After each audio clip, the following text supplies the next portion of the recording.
All right, guys, welcome to another exciting episode of Left Side Views. This is a review episode of the WrestleMania weekend. The way we're going to talk about it is we're not only going to cover all the matches, we're going to try to cover uh, some good bits and pieces, from the entire WrestleMania weekend. So, we're going to try to cover WrestleMania Night 1. We're going to talk about something that happened in NXT, something that happened in Ring of Honor. We'll try to cover something that happened in Hall of Fame, So, I think let's just begin. Uh, I think the best place to start would be Ring of Honor. So, in Ring of Honor, we had a dream match. Wow, like this had been teased, for a long time, for almost 3, 4 months now. FTR, one of my favorite tag teams, or the actually my favorite tag team right now. Uh, they were going to take on 12-time Ring of Honor tag team champions, the Briscoe brothers, Mark and Jay Briscoe. And wow, this match is what we call a big match. It truly had a big match fight feel. Both the teams came out. A lot of trash talking was there, before the matches. So many promos that both these teams were, cutting on each other on the internet. But when these four guys got in the ring together, it was total magic, a total back and forth. uh, and in the end, I think the right team won, which is FTR. They are now the AAA Tag Team Champion, as well as the Ring of Honor Tag Team Champion, and a show of respect between both the teams after the match got over. And just when FTR left, they left the Briscoe brothers in the stage, with a round of applause, because we still don't really know what Briscoe's future is going to be in the future. I mean, are they going to stick with Ring of Honor? Are they going to sign with uh, any other promotion? Because we all know that Ring of Honor have now been purchased by Tony Khan. So it was actually Tony Khan who put the entire show together. So we obviously had a lot of involvement, of wrestlers from AEW. But yes, uh, when Briscoes were in the ring, all of a sudden the Young Bucks came out. They actually hit the Briscoe brothers and laid them out. And then all of a sudden there was like a face turn, of FTR. They came back to make the save. There was a promo between those two teams. Those two teams are actually supposed to take on each other this Wednesday at Dynamite, the Young Bucks versus FTR Part 2. Uh, let's see what happens. Like, I would obviously want FTR to win. They're my favorite tag team, definitely better than the Young Bucks. Um, so yeah, great. I think then we can probably move on to the main event. We had a main event between Jonathan Gresham and Bandito, which Jonathan Gresham retained and actually unified the titles. But that's not the best part about it. I think after the match, even someone like Jay Lethal came out, another former Ring of Honor talent, and now associated with AEW, and even someone like Sonjay that came out. But then there was a beatdown, and yeah, all of a sudden we it was someone's music that hit, and we didn't really know who it was. But lo and behold, it was the Samoan submission machine, Samoa Joe. So yes, guys, Samoa Joe is back after his release from WWE. He is going to compete on AEW and Ring of Honor from now on. He's actually even going to appear on Dynamite. Uh, that's something that we have all been made aware of. So a great start, a great end uh, to the Ring of Honor era under Tony Khan. Um, I think we can move on now from Ring of Honor. We can actually move on to NXT Stand and Deliver. Wow. So the timing was a little different because this took place a few hours before WrestleMania Night 1. So let's talk about two matches. One is obviously Tommaso Ciampa versus Tony D'Angelo. Uh, like, we all probably knew that it was going to be Tommaso Ciampa's final match in NXT. So yes, he gave it his best shot. There was so much, uh, that was shown about his previous time, 7 years, in NXT. It was a little emotional, and he put over his opponent Tony D'Angelo as the future of NXT. So yes, Tommaso Ciampa lost.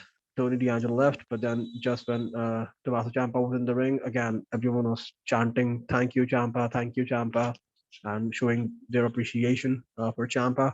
But just when Tommaso Ciampa was off the stage, someone like Triple H came out, who himself had his issues, with his health.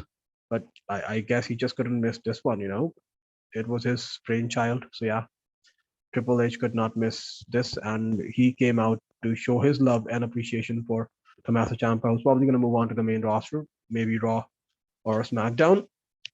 Other than that, I think the main event, which is Braun Breaker versus Dolph Ziggler, uh, people expected Braun Breaker to regain his title, but that didn't really happen. Dolph Ziggler, who was there with his Dirty Dogs buddy Robert Roode, now Robert Roode was interfering, so the referee sent him away. But again, a great back and forth between two wrestlers who, again, Ziggler is someone who is so good in the ring, and even Braun Breaker, who has become like this NXT 2.0's, face.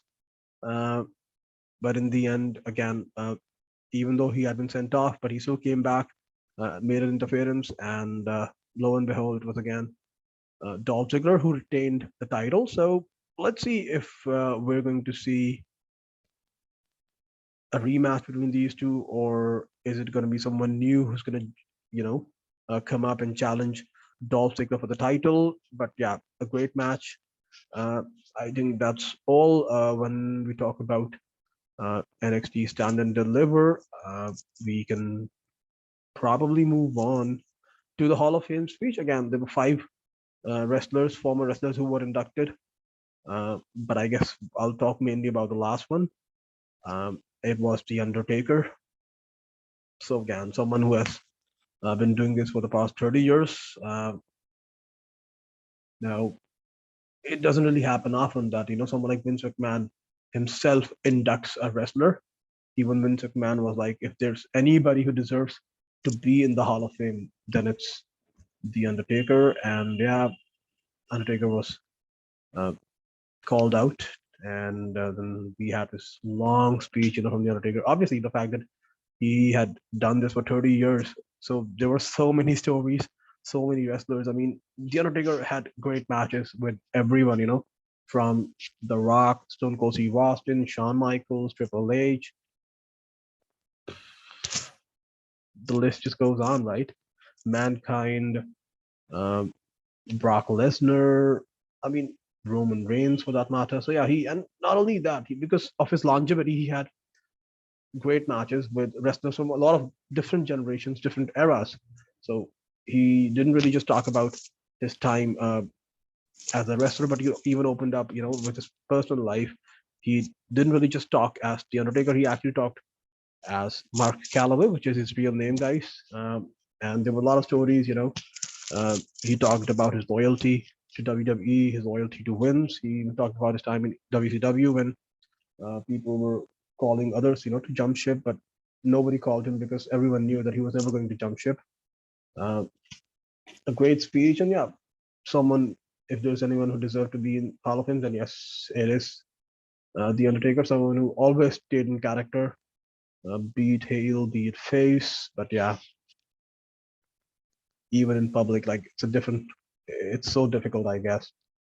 Um, Now we can probably talk about WrestleMania Night One, and again, in my opinion, like you guys probably notice how Amitabh and we talk about WWE, and we're not really the biggest fans of the product, but and that's another reason why I'm not going to cover all the matches. I can probably mention that as predicted, Cody Rhodes returned.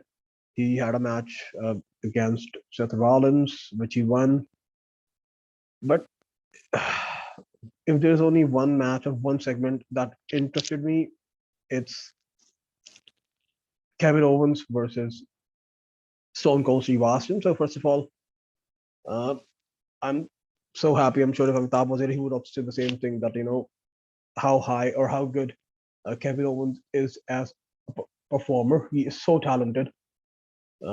Again, someone who's great in the ring, someone who's so talented on the mic. I mean, the fact that it just gives him validation, right? The fact that someone like Stone Cold Steve Austin, he didn't really have to have this match or segment, but the fact that he agreed to the segment, with Kevin Owens. It just shows how much he also appreciates Kevin Owens as a performer. But the fact that, yeah, otherwise Stone Cold Steve Austin would not be here doing this with Kevin Owens.